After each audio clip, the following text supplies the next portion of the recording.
I am Gabrielle, 34 years old, and the only daughter of a renowned doctor who just passed away.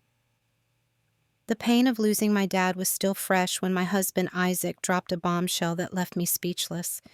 He wanted to share my $2 million inheritance with his mother. I could not help but burst out laughing because the audacity was simply unbelievable. If you are watching this, let me know where you are from in the comments, and subscribe to hear how I handled this inheritance drama that nearly cost me everything. My father, Dr. Jonathan Williams, was 60 years old when he passed away. He was a brilliant cardiac surgeon who had saved countless lives throughout his impressive career. Dad worked tirelessly at Memorial Hospital, often taking on the most complex cases that other surgeons avoided. His dedication to his patients was unmatched, and so was his financial success. Over the years, he had accumulated significant wealth through his medical practice, wise investments, and living well below his means despite his income. What made my relationship with my father special was the bond we formed after my mother passed away. I was only 15 when Mom lost her battle with breast cancer. The experience shattered our small family, but it also brought Dad and me closer. He never remarried, choosing instead to focus on his career and raising me. We became each other's rock, supporting one another through the difficult years that followed. Dad paid for my college education at Northwestern University, where I studied psychology. He never pressured me to follow in his footsteps and become a doctor. He always said, "You have to follow your own path, Gabby. I just want you to be happy." After graduating, I started working as a school counselor at a local high school, a job I found immensely fulfilling despite the modest salary compared to what my father earned. I met Isaac Grant 6 years ago at a mutual friend's barbecue. He was handsome, charming, and seemed genuinely interested in me rather than my family background. Isaac worked as a high school English teacher at a different school in our district. We connected over our shared passion for helping young people and our love of classic literature. After dating for a year, he proposed during a weekend trip to Lake Michigan, and we got married in a small ceremony with close friends and family. My father attended our wedding alone. Isaac brought his mother, Linda, a 58-year-old single mother who worked as a sales associate at a local grocery store. From the beginning, there was tension between Linda and me. She made subtle comments about the difference in our family backgrounds, often remarking on how hard she had worked to put Isaac through college on her own. Our wedding was beautiful but modest. Isaac and I had decided we wanted to build our life together on our own terms. We bought a small starter home in a decent neighborhood, splitting the down payment equally from our savings. Dad offered to help, but I declined, wanting to establish our independence.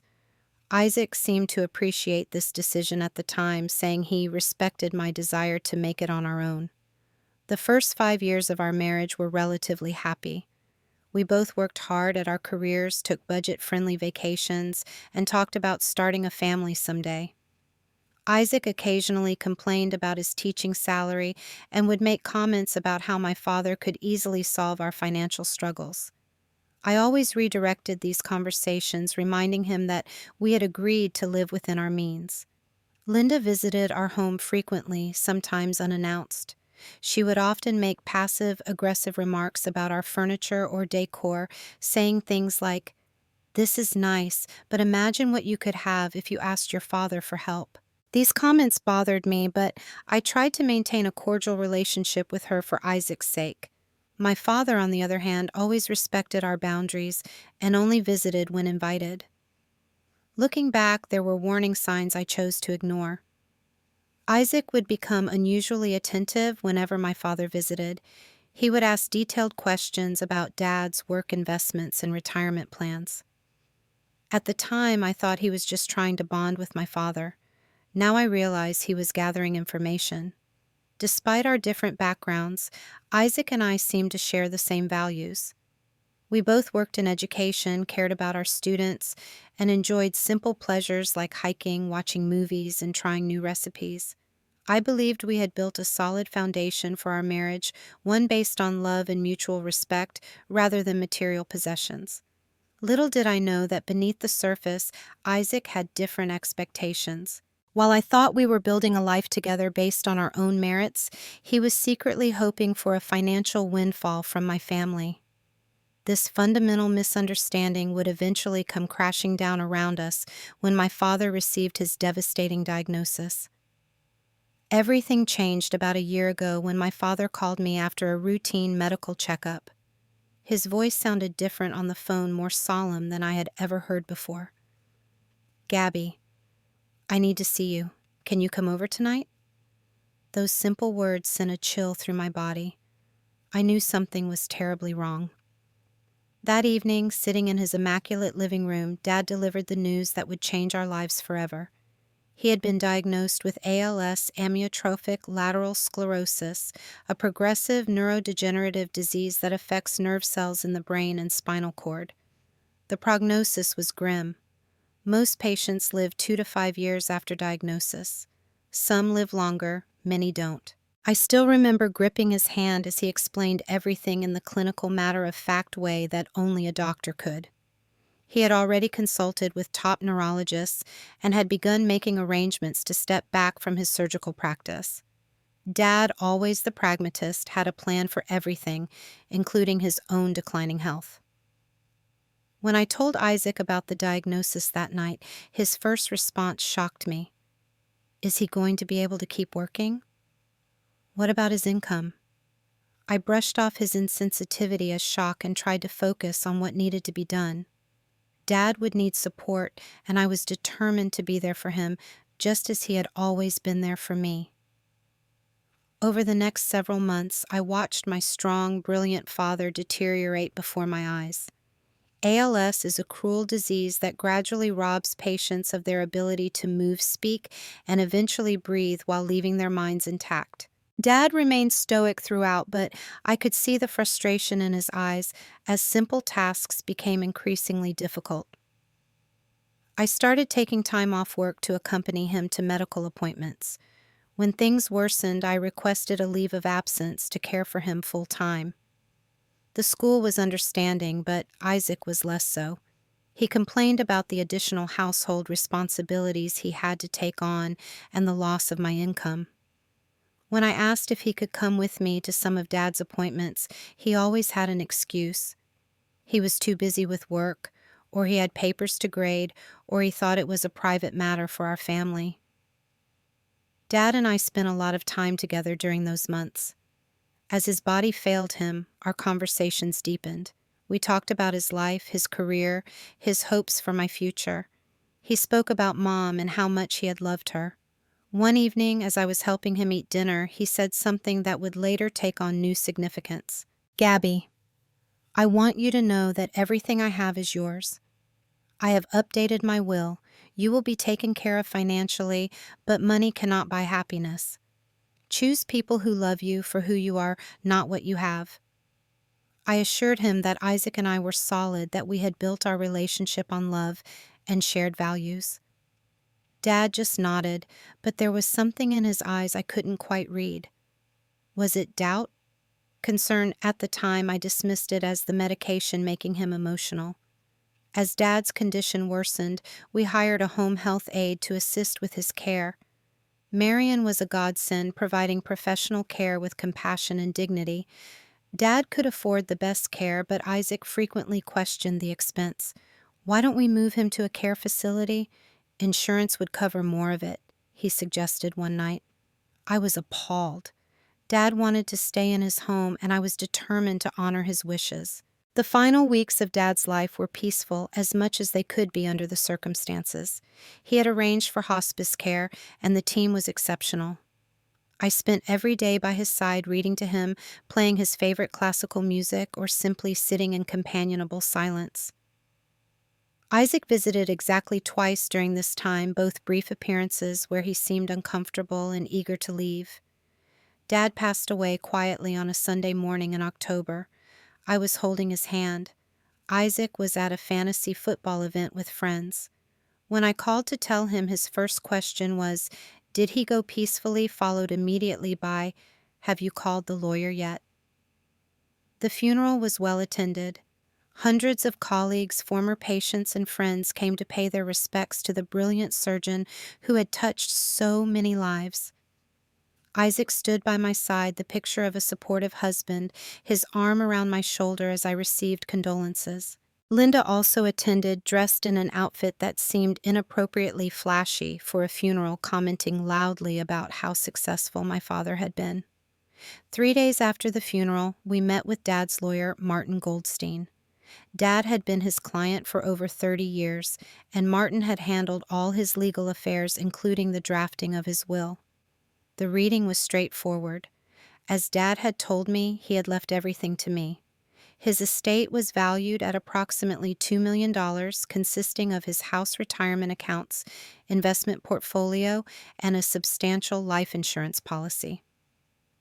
Martin explained that as the sole beneficiary, I would need to make decisions about Dad's assets. Did I want to keep the house or sell it? Would I continue with his current investment strategy or work with a new financial advisor? Did I want to make any charitable donations in his memory? I was overwhelmed by these questions, still processing my grief. Throughout the meeting, I noticed Isaac sitting forward in his chair, intensely focused on every dollar amount Martin mentioned. I saw him making mental calculations, his eyes widening as the full extent of my father's wealth became clear.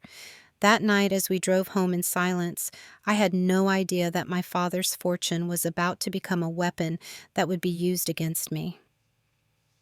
The evening after the reading of the will, Isaac and I were sitting in our living room. I was mentally and emotionally exhausted, flipping through old photo albums of Dad and me. Isaac brought me a glass of wine and sat down beside me, putting his arm around my shoulder in a gesture that seemed comforting at first. "We should talk about the inheritance, Gabby," he said, his voice unusually gentle. I knew this conversation was coming, but I had hoped for more time to grieve before diving into financial matters. "What about it?" I asked, closing the photo album and taking a sip of wine. $2 million is a lot of money," he began, his eyes gleaming in a way I had never seen before. "We need to be smart about how we use it." I nodded, assuming he was concerned about proper investment strategies. "I'm going to keep the house for now. I can't bear the thought of selling it yet. As for the rest, Dad's financial advisor has managed it well so far. I thought I might meet with him next week." Isaac shifted uncomfortably. "That's not exactly what I meant." His tone changed slightly. "I was thinking we should share the inheritance with my mom." I nearly choked on my wine. "Share it with your mom? Why would we do that?" He leaned forward, suddenly animated. "Mom has worked so hard her whole life. She never had the advantages your dad had. She sacrificed everything for me, working 2 jobs to put me through college. Now she's getting older and still working at that grocery store. This is our chance to give back to her." I sat there processing his words. "Your mom, Dad barely knew her. They met maybe 10 times in the 5 years we've been married." Isaac frowned. "But we're family now. Your dad would have wanted us to take care of our family." Something about his certainty regarding what my father would have wanted triggered something in me. I burst out laughing. I couldn't help myself. The suggestion was so absurd, so disconnected from reality, that laughter was my only possible response. "What's so funny?" Isaac demanded, his face flushing with anger.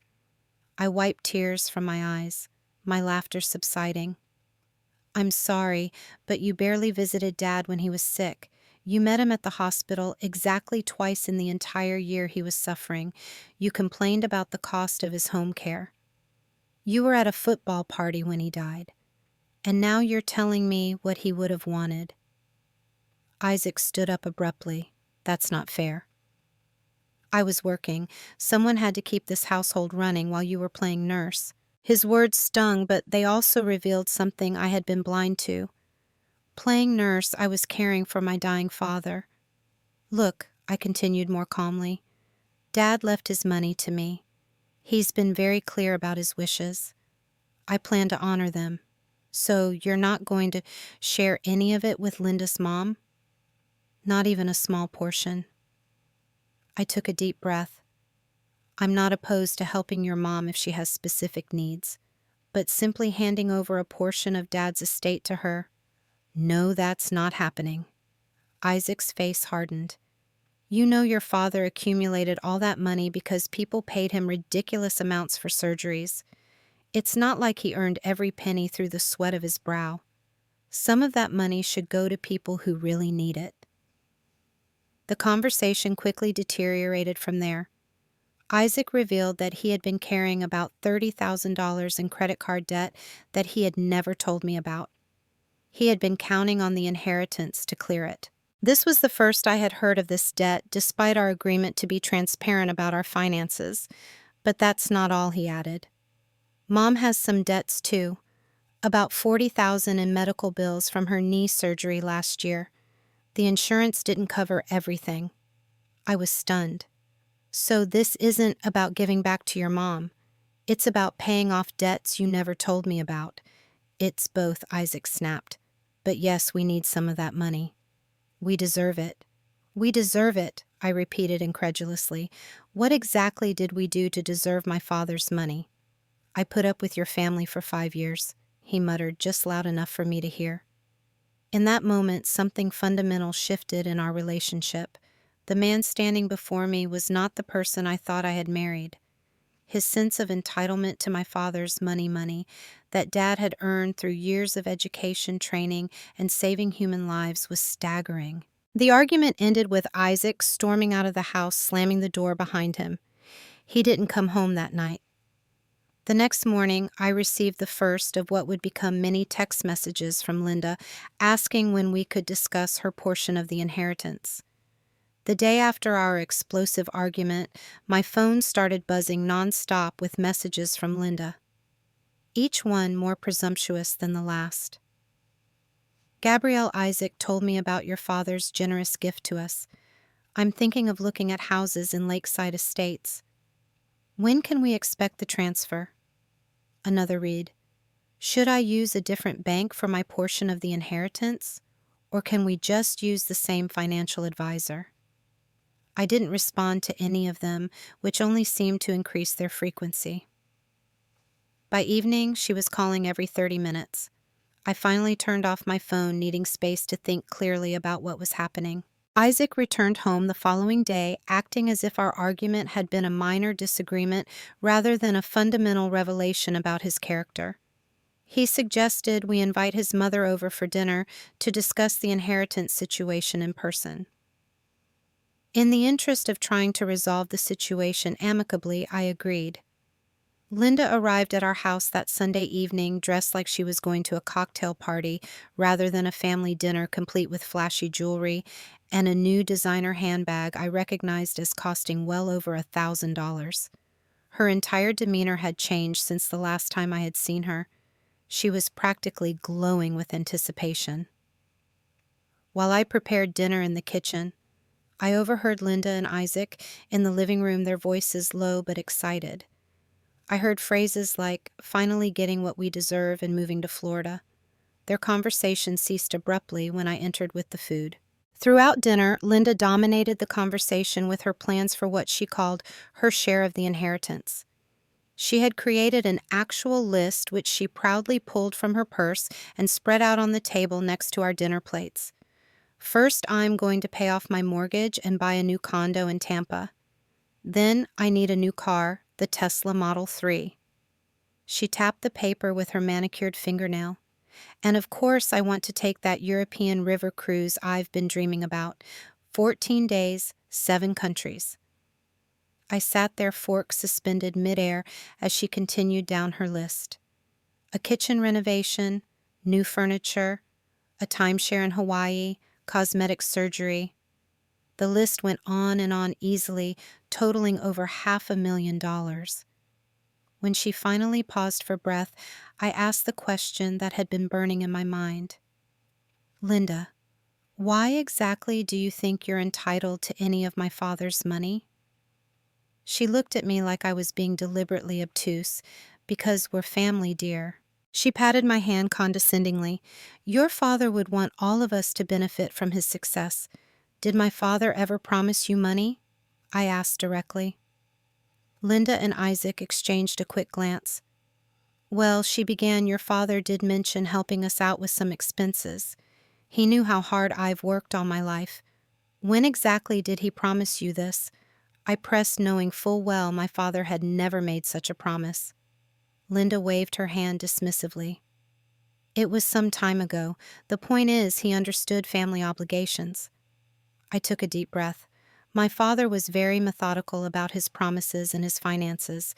If he had intended for you to have any of his money, he would have put it in his will. Well, maybe he didn't have time to update it before he passed. Isaac interjected. Dad had updated his will 6 months ago, I replied. Martin confirmed that with me. He was very clear about his wishes. Linda's face hardened. So, you're saying you're going to keep everything for yourself? After all Isaac has done for you? What exactly has Isaac done for me in this context? I asked, genuinely curious about what she thought her son had contributed to my father's wealth. He's been your husband, Linda exclaimed, as if that alone entitled him to millions. He's supported you emotionally. He's been there for you. I turned to Isaac. Have you been telling your mother that you supported me during Dad's illness? Isaac shifted uncomfortably. I did support you. I was there. You were physically present in our home, yes. But you visited Dad twice in a year. Twice. You complained about the cost of his care. You questioned why I needed to take time off work to be with him. Linda interrupted. Well, someone had to be practical about money. And now look, all that worry for nothing. You have $2 million. That's when it hit me. They had been counting on this money for much longer than I had realized. Before Dad had even passed away, they had been making plans for his money. Did you two discuss this before my father died? I asked quietly. Their silence was all the confirmation I needed. The realization was like a physical blow. While I had been sitting by my father's bedside watching him slowly lose his ability to move, to speak, to breathe, they had been calculating their expected windfall. Then Linda dropped another bombshell. Speaking of money, there was the $50,000 your father promised to help me with. For my medical bills. I stared at her. What $50,000? For my knee surgery last year. Your father said he would help cover the costs that insurance didn't pay. Isaac told him all about it. I looked at Isaac, who suddenly seemed very interested in his dinner plate. Did Dad ever mention this to you? I asked him. He mumbled something inaudible. I turned back to Linda. My father never mentioned any promise to pay your medical bills. And if he had made such a promise, he would have followed through on it while he was alive. He was a man of his word. Well, maybe he was too sick to remember, Linda replied defensively. The point is, he would want you to honor his commitment. The audacity was breathtaking. They were not only expecting a large share of the inheritance, but were now inventing promises my father had supposedly made. The dinner ended abruptly when I stood up and asked them both to leave. As they were gathering their things, Linda leaned in close and whispered, You know, everyone in the family is talking about how selfish you're being. Is that really how you want to honor your father's memory? After they left, I sat alone in the quiet house replaying the events of the last week in my mind. The man I had married, who I thought shared my values, had revealed himself to be a gold digger. Worse, he and his mother had apparently been planning this for years, waiting for my father to die so they could access his money. I pulled out a bottle of wine and poured myself a glass, trying to process the painful revelations. As I sipped, I started noticing small things that had changed in our home. Isaac's expensive new golf clubs in the corner, the designer watch he had claimed was a knockoff, the subtle shift in his spending habits over the past year. All signs I had missed, blinded by love and trust. The dinner confrontation with Linda and Isaac left me deeply unsettled. I couldn't stop thinking about their sense of entitlement and the inconsistencies in their stories. Something didn't add up. My instincts told me there was more going on than simple greed, so I decided to do some investigating. The next day, while Isaac was at work, I started going through our home office. I wasn't proud of snooping, but I needed answers. In the back of his desk drawer, I found a stack of credit card statements he had hidden from me. The total debt wasn't $30,000, as he had claimed, but closer to $50,000. The charges were for luxury items, golf equipment, expensive dinners at restaurants I had never been to, high-end electronics. Even more concerning, I found receipts for jewelry I had never received. Who was he buying these gifts for? There were also hotel charges in nearby cities on weekends when he had claimed to be at teaching conferences. My stomach churned with a new possibility I hadn't even considered was Isaac being unfaithful, on top of everything else I called my closest friend Sophie, who had always been skeptical of Isaac. We met for coffee that afternoon at a cafe far from our usual haunts, where we wouldn't run into anyone we knew. "I'm not surprised," Sophie said after I told her what had been happening.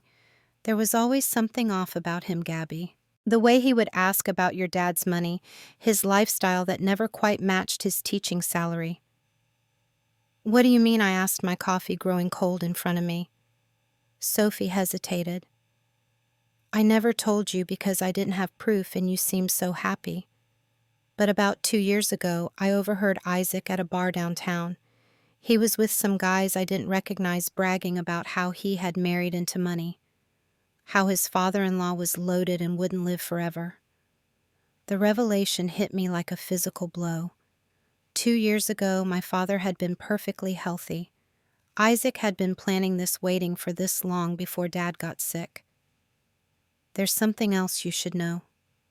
Sophie continued, reaching across the table to take my hand. "Isaac has a record." "A criminal record?" I asked, incredulous. She nodded grimly. "Nothing major. Petty fraud. He helped someone run a scam selling fake luxury watches online about 8 years ago before you met. He got probation. I found out because my brother is a police officer. He recognized Isaac's name when you got engaged and looked him up in the system. I should have told you then." I sat back trying to process this new information. Isaac had never mentioned any legal troubles.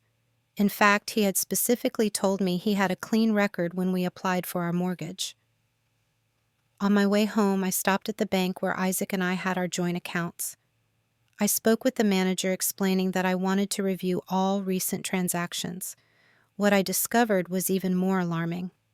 Isaac had been systematically withdrawing cash in small amounts, just under $500 each time for months.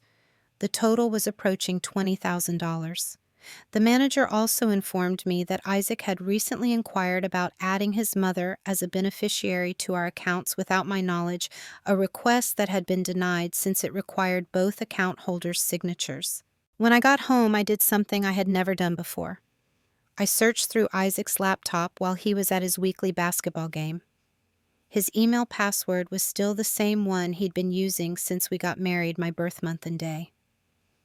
Inside his email account, I found dozens of exchanges between him and Linda dating back over 2 years. Reading through their correspondence made me physically ill. They had been explicitly discussing my father's money long before his diagnosis, strategizing about how to ensure they got as much as possible. One email from Linda dated 6 months before Dad's diagnosis read, "Did you ask him about adding you to his accounts yet? The old man must have retirement plans. We need to be included in them." Another from Isaac, sent during the early days of Dad's illness. "The doctor said maybe a year. We need to be patient and play this right. Make sure your name doesn't come up too much around him." Most damning of all was an email from just 2 weeks ago where they discussed how to pressure me into sharing the inheritance. Linda had written, "If guilt doesn't work, we can always threaten to contest the will. It would cost her more to fight it than to just give us our share." Our share. As if they had any legitimate claim to my father's hard-earned money. As I scrolled through more emails, I discovered something else that made my blood run cold. Isaac had made a copy of the key to my father's house without my knowledge. In an email dated 3 days after the funeral, he wrote to Linda, Got some of the valuable stuff from his house today. Small things she won't notice missing. We'll drop them off tomorrow. I immediately drove to Dad's house, my hands shaking so badly I could barely steer. A quick inventory confirmed my fears. Several pieces of my mother's jewelry were missing from her jewelry box, along with some of Dad's expensive watches and a small collection of rare coins he had kept in his study. Items of significant monetary value, but not immediately noticeable among his possessions. I also discovered that some important documents were missing his original will, property deeds, and insurance policies. I had copies of everything from the lawyer, but the originals had been stored in Dad's home safe. The safe was now empty. On the drive back to my house, I called Sophie. "Can I stay with you for a few days? I need some space to figure out what to do." "Of course," she replied immediately. "Is everything okay?" "No," I said, surprised by the steadiness in my voice despite the turmoil I felt inside. "But it will be." I spent the next 2 days at Sophie's apartment processing everything I'd discovered and formulating a plan. I knew confronting Isaac would be volatile, but I had no choice. Before doing so, I took several precautionary measures. First, I visited the bank and removed half the money from our joint accounts, placing it in a new account solely in my name. I didn't take all of it, even though I had contributed the majority of our savings because I wanted to be fair despite Isaac's deception. I also froze our joint credit cards to prevent any vindictive spending sprees. Next, I called Martin Goldstein, my father's lawyer, and explained the situation. He was outraged on my behalf and assured me that Isaac's and Linda's claims had no legal standing. The will was ironclad.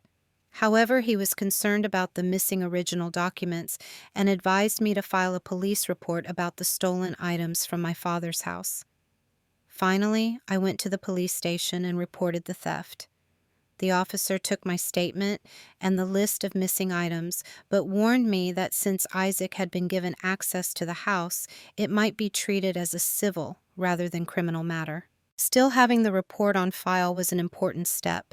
Armed with evidence and legal advice, I returned home on a Tuesday evening, knowing Isaac would be there grading papers. I had asked Sophie to wait nearby in case things escalated, though I hoped it wouldn't come to that. When I walked in, Isaac looked up from the dining room table surrounded by student essays. His expression shifted from surprise to wariness when he saw the determination on my face. "Where have you been?" he demanded, standing up. "I've been calling you for days." "I needed some time to think," I replied calmly, placing my bag on the counter. "And to investigate." "Investigate what?" His tone was defensive. I took a deep breath. "I've found the emails between you and your mother, Isaac. I know you've been planning to get your hands on my father's money for years. I know about the stolen items from his house. I know about the secret withdrawals from our account." His face went pale, then flushed with anger. "You went through my private emails. You had no right. And you had no right to steal from my dead father," I countered. "Or to lie to me for our entire marriage." Isaac paced the room, running his hands through his hair. "You don't understand. Mom and I have always struggled. We've never had the advantages you had. Your father had more money than he could ever spend. We just wanted our fair share." "Fair share," I repeated incredulously. "What exactly did you or your mother ever do to deserve a share of my father's money? I've been your husband for 5 years," he shouted, slamming his hand on the table. "I put up with your perfect family, your perfect house, your perfect life. Do you know what it's like to always feel second best? To know your wife comes from money while you can barely pay your student loans. So you married me for my father's money." The words hurt to say out loud, making real what I had been trying to deny. "No," he backpedaled quickly. "I married you because I love you. The money was just a bonus. A bonus you started planning to claim before we were even married, according to your emails." Isaac changed tactics, his voice softening. "Gabby, be reasonable. $2 million is a lot of money. You can't possibly need all of it. Think about what we could do together. We could buy a bigger house, travel the world, start a family with the best of everything. And yes, we could help my mom retire comfortably. What's wrong with that? What's wrong is that you're trying to claim money that isn't yours, that you didn't earn, and that my father never intended for you to have, I said firmly.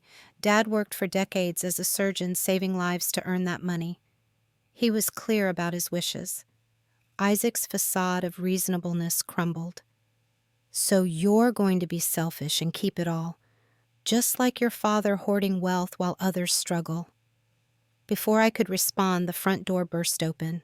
Linda stormed in, her face contorted with rage. She must have been waiting outside, perhaps planning to join forces with Isaac to pressure me. "You ungrateful little princess," she screeched, pointing a finger at me. "After everything we've done for you." "What exactly have you done for me, Linda?" I asked, maintaining my composure despite my racing heart. "I've given you my son," she declared, as if Isaac were a priceless gift I should be eternally grateful for. "And this is how you repay us, by refusing to share your windfall." "It's not a windfall," I corrected her. "It's my father's estate left specifically to me." Linda turned to Isaac. "Did you tell her our plan? Did you give her the ultimatum?" "What ultimatum?" I asked, looking between them. Isaac shot his mother a warning look, but she was too angry to notice. "Tell her, Isaac. Tell her she either shares the money or the marriage is over." There it was laid bare, the true nature of our relationship exposed in the harshest possible terms. "Is that true, Isaac?" I asked quietly. "You're giving me an ultimatum?" He hesitated, then lifted his chin defiantly. "Yes, I think it's fair. Either we share the inheritance equally with Mom included, or we go our separate ways. I'm tired of pretending your family is more important than mine." In that moment, a strange calm washed over me. The decision that had been tormenting me for days suddenly became crystal clear. I walked to the hall closet, pulled out the suitcase I had packed before coming home, and set it by the door. "What are you doing?" Isaac asked, confusion replacing anger. "Making my choice," I replied. "I choose to honor my father's wishes. I choose not to give his hard-earned money to people who have been plotting behind my back for years. And I choose to end this marriage with someone who clearly never loved me for who I am." "You're choosing money over your husband," Linda gasped theatrically. "No, I'm choosing honesty, integrity, and self-respect," I corrected her. "I'm choosing not to be manipulated or stolen from by the people who should have been supporting me after losing my father." Isaac rushed toward me, suddenly panicked. "Gabby, wait. We can work this out. I didn't mean it about ending the marriage. We can compromise." "There's no compromise to be made here, Isaac.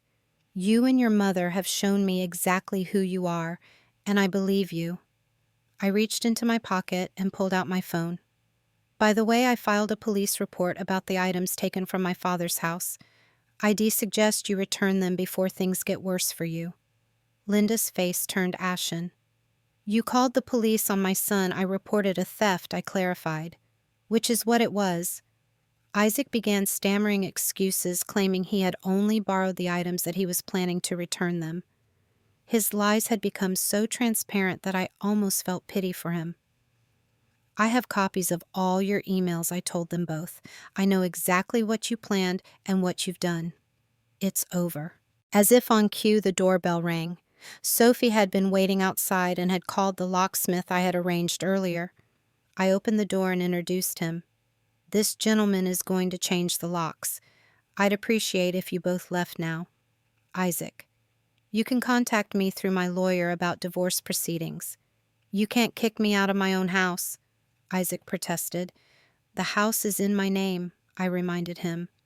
"I bought it before we were married, and you insisted on keeping your name off the deed to avoid property taxes. Your words, not mine. You have 30 minutes to pack essentials. Anything left behind will be placed in storage, which you can access to collect the rest of your belongings." Linda began wailing about how unfair it all was, how I was destroying their lives, but I had stopped listening. I stood firm by the door, watching as Isaac frantically gathered some clothes and personal items, his face a mixture of rage and disbelief that his plans had backfired so spectacularly. As they finally left, Isaac turned back one last time. "You'll regret this, Gabby. No one will want you after this. You'll end up alone with nothing but your father's money for company." I smiled sadly. I'd rather be alone with my integrity than in a marriage based on lies and greed. After they drove away, Sophie came in and hugged me tightly. I stood in the entryway of what had been our home, feeling a complex mixture of grief and relief. The life I had built, the future I had imagined, had crumbled around me, yet somehow amidst the ruins I felt the first tentative stirrings of freedom. The weeks following Isaac's departure were among the most challenging of my life. Losing my father and ending my marriage in such rapid succession left me emotionally drained. Yet with each passing day, I found new reservoirs of strength I hadn't known I possessed. My first priority was securing my father's estate. With Martin's help, I filed restraining orders against both Isaac and Linda, preventing them from entering either my home or my father's property. I also hired a security company to install systems at both houses concerned that they might attempt to take more items. The police investigation into the stolen property moved slowly, but eventually Isaac returned most of the items through his lawyer, claiming there had been a misunderstanding. Some pieces, including my mother's diamond earrings, were never recovered. I suspect he had already sold them. The divorce proceedings began, and as expected, Isaac contested everything. He filed a claim for half of my inheritance, arguing that it constituted marital property. Martin assured me this would fail, as inheritances are typically considered separate property, but warned me the process could be lengthy and expensive. Isaac seemed determined to drain as much money in legal fees as possible if he couldn't get it directly. Linda launched a different kind of attack. She began spreading rumors within our social circle and even contacted some of my colleagues at the school where I worked. She claimed I was mentally unstable after my father's death, that I had thrown Isaac out with no warning that I was hoarding millions while he struggled financially. Some people believed her, and I lost friends I had thought were loyal. The hardest part was facing the reality that my marriage had been based on deception from the start. I went through old photos, revisited memories, and wondered how much had been genuine and how much had been calculated to position Isaac for an eventual windfall. Had he ever truly loved me, or had I simply been a lottery ticket he was waiting to cash? Through it all, Sophie remained my rock. She let me cry when I needed to listen without judgment and reminded me of my worth beyond what anyone else thought of me. Other friends rallied around me as well. Often those I hadn't been as close to, but who recognized the injustice of what was happening. 3 months into the divorce process, I made a decision that would change the trajectory of my healing. I established the Jonathan Williams Foundation for ALS Research, using a significant portion of my inheritance to fund research into the disease that had taken my father. The foundation also provided support services for families caring for loved ones, with ALS offering respite care counseling and financial assistance. Creating the foundation gave me purpose during a dark time. It honored my father's legacy in a way that felt meaningful, transforming my pain into something constructive. I began volunteering with local ALS support groups, meeting others who understood the particular grief of watching someone you love slowly lose function while their mind remains intact. 6 months after establishing the foundation, I was invited to speak at a fundraising gala for ALS research. It was there that I met Dr. Michael Anderson, a neurologist specializing in neurodegenerative diseases. He approached me after my speech, expressing admiration for the foundation and sharing stories of his own patients' struggles with ALS. Michael was different from anyone I had dated before. Where Isaac had been charming and outwardly affectionate, Michael was thoughtful and quietly supportive. He asked questions and genuinely listened to the answers. He respected my boundaries and never pushed for more than I was ready to give. Our relationship developed slowly. At first, we were colleagues collaborating on foundation initiatives. then friends enjoying conversations about books, music, and travel. Eventually, something deeper began to grow between us. I was hesitant, still raw from Isaac's betrayal, but Michael was patient. 8 months after that first meeting, I finally told him the full story of my marriage and its painful ending. We were sitting in his backyard on a warm summer evening, fireflies blinking around us. I expected judgment or pity, but instead he reached for my hand. "Thank you for trusting me with your story," he said simply. "I'm sorry you went through that, but I'm not sorry it led you here." The divorce was finalized 1 year after I asked Isaac to leave. In the end, the court rejected his claim to my inheritance, though he did receive a small portion of our joint savings and some household items. The judge was not sympathetic to his arguments, particularly after evidence of the stolen property was presented. Linda continued her campaign against me for a while longer, but eventually people stopped listening. The truth has a way of emerging over time, and as Isaac moved on to another relationship suspiciously quickly, it became clear to most who had been the wronged party. The Jonathan Williams Foundation flourished funding promising research and supporting dozens of families affected by ALS. I remained involved but stepped back from day-to-day operations to return to my work as a school counselor. The experience with Isaac had made me more attuned to the subtle signs of manipulation and dishonesty skills that proved valuable in helping students navigate their own complex relationships. Michael and I continued to build our relationship on a foundation of mutual respect and genuine caring. When he proposed 2 years after we met, there was no grand gesture or flashy ring, just a heartfelt conversation about our shared values and hopes for the future. I said yes without hesitation. As I planned our small, intimate wedding, I reflected on how differently things had turned out from what I had once imagined. The path had been painful, filled with loss and betrayal, but it had led me to a place of authentic happiness I might never have found otherwise. My father's money hadn't bought me happiness, but it had given me the freedom to discover what truly mattered. Not wealth or status or appearances, but integrity, purpose, and genuine connection. These were the real inheritance my father had left me, values he had lived by and that had guided me through the darkest days. I occasionally heard updates about Isaac and Linda. Last I knew, they were still struggling financially. Isaac had left teaching to pursue a career in real estate that hadn't panned out. Linda had been forced to sell her home to pay off mounting debts. Their schemes to acquire wealth through shortcuts had ultimately left them with less than they had started with. Money doesn't buy happiness, but it certainly reveals character. In my case, it revealed the true nature of my husband and mother-in-law, but it also revealed my own strength. It showed me that I was capable of standing firm in my values, even when it meant standing alone. It taught me that sometimes the greatest loss can lead to the most meaningful gain. Sometimes I wonder what would have happened if I hadn't laughed that night when Isaac first suggested sharing my inheritance with his mother. Would I have eventually given in to their demands to keep the peace? Would I still be living in a marriage built on lies? That moment of unexpected laughter was the first step toward reclaiming my life, a spontaneous expression of my subconscious, recognizing the absurdity of their entitlement. Money cannot buy true love or genuine connection. It cannot replace the years my father spent building his career or the love he showed me throughout my life. But it can, when used wisely, create a legacy that honors those we have lost and helps those who are still fighting. If you've ever found yourself in a relationship where someone values what you have more than who you are, know that you deserve better. Sometimes the hardest decisions lead to the greatest freedom.